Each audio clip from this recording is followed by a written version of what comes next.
So I'm inviting everyone, mga tropa natin dyan, na bisitahin nyo sana yung page namin na 9 Lives Clothing. So yung mga damit na binibenta namin, mga tropa, is with pure quality. Quality ang print, DTF and Gamuza combination.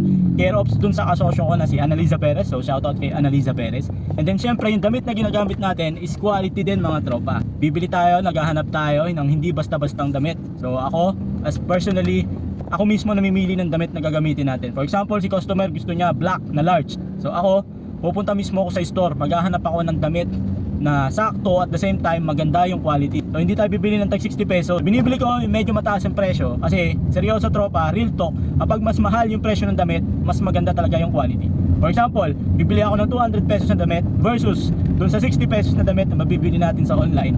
Eh malaking difference yun sa quality, mga tropa.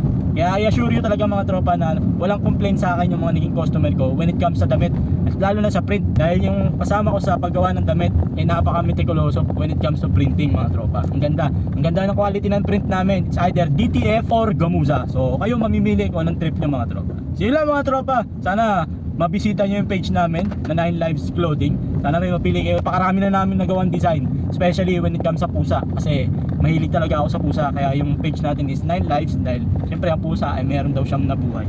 So sana bisitahin nyo yung page natin, mga tropa, 9 Lives Clothing sa Facebook. And then tawagan nyo ako, kontakin nyo ako kung anong gusto nyo design. Pag-usapan natin.